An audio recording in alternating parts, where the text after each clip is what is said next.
আপনারা দেখছেন বঙ্গ সময়। জানাবো আজকের বিশেষ খবর। শুরুতেই হেডলাইন। ফের ভয়াবহ ট্রেন দুর্ঘটনা। ডিব্রুগড় এক্সপ্রেসের 12টি কামরা বেলাইন, মৃত 4, আহত আরও 20 থেকে 25 জন। মালদহে মানিকচকে বিদ্যুৎ বিভ্রাটে তুমুল হট্টগোল, চলল পুলিশের গুলি। আত্মরক্ষার্থে গুলি চালানো হয়েছে, জানালো পুলিশ সুপার। 2014 টেট উত্তীর্ণদের জন্য বড় নির্দেশ হাইকোর্টের বিচারপতির অমৃতা সিনহার। পর্ষদকে গুরুত্বপূর্ণ বার্তা দিলেন। বিজেপির পঞ্চায়েত সদস্যকে পিস্তল দেখিয়ে তুলে নিয়ে গিয়ে মারধরের অভিযুক্ত তৃণমূল কংগ্রেস।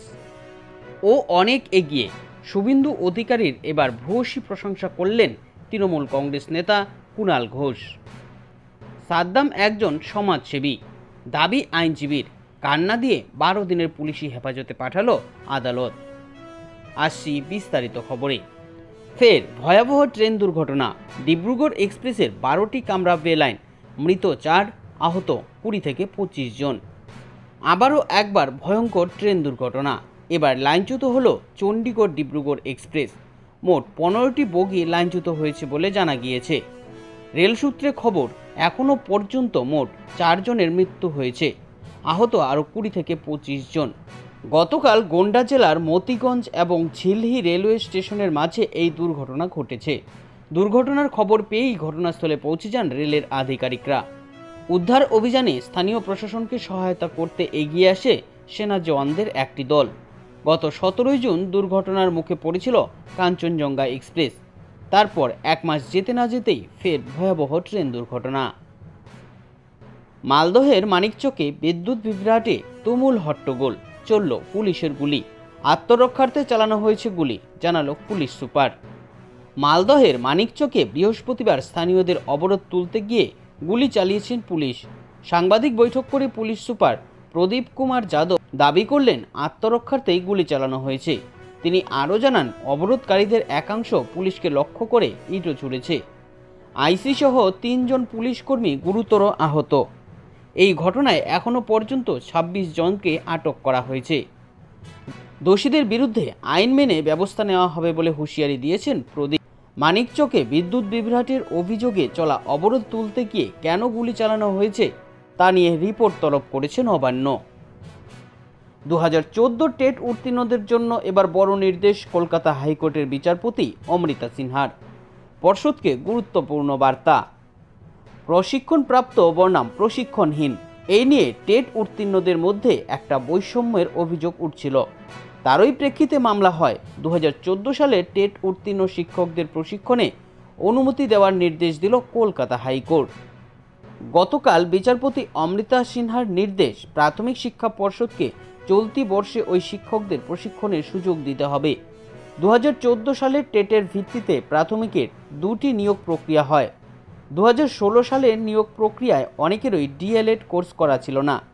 এখন ডিএলএড প্রশিক্ষণ বাধ্যতামূলক, তাই এই শিক্ষকদের প্রশিক্ষণ নিতেই হবে।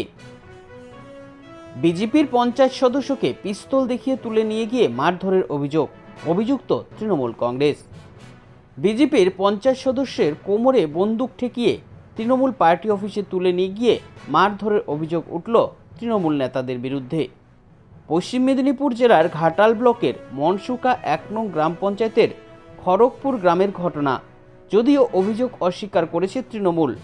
জানা গিয়েছে, বিজেপির পঞ্চায়েত সদস্য সুভাষ মণ্ডল বাড়ির পাশের মাঠে গিয়েছিলেন।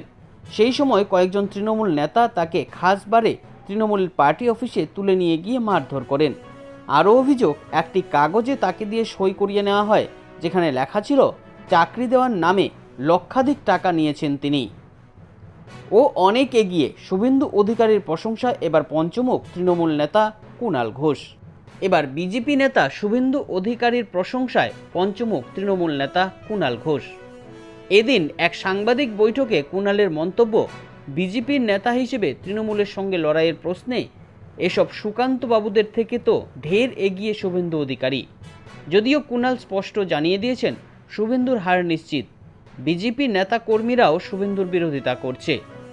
কুণাল বলেন, এই সুকান্ত বাবু বা এরা যারা আছেন বিজেপির নেতা হিসেবে, বিরোধী দলনেতা হিসেবে তৃণমূলের সঙ্গে লড়াইয়ের প্রশ্নে সব থেকে এগিয়ে রয়েছেন শুভেন্দু অধিকারী। সাদ্দাম একজন সমাজসেবী, দাবি আইনজীবীর। কান্না দিয়ে 12 দিনের পুলিশি হেফাজতে পাঠালো আদালত। সাদ্দাম সন্ত্রাসবাদী নন, তিনি একজন সমাজসেবী, এই মর্মে সওয়াল করে মক্কেলকে জামিন পাইয়ে দেওয়ার যথাসাধ্য চেষ্টা করেছিলেন আইনজীবী। কিন্তু কোনো কথায় কান্না দিয়ে আদালত অভিযুক্তকে 12 দিনের পুলিশি হেফাজতের নির্দেশ দিল। তার সঙ্গে গ্রেপ্তার হওয়া সিপিএম নেতা মান্নানের 5 দিনের পুলিশি হেফাজতেরও নির্দেশ দিয়েছে কোর্ট। বুধবার রাতে সাদ্দামকে কুলতলির ঝুপড়িঝাড়ার বনিরধল এলাকায় একটি মাছের ভেড়ির আলাঘর থেকে গ্রেপ্তার করে পুলিশ। সাদ্দামের সঙ্গে ওই ভেড়ির মালিক মান্নানকেও গ্রেপ্তার করা হয়েছিল। এই ছিল এখনকার মতন খবর। পরবর্তী খবর পেতে আমাদের সঙ্গে থাকুন।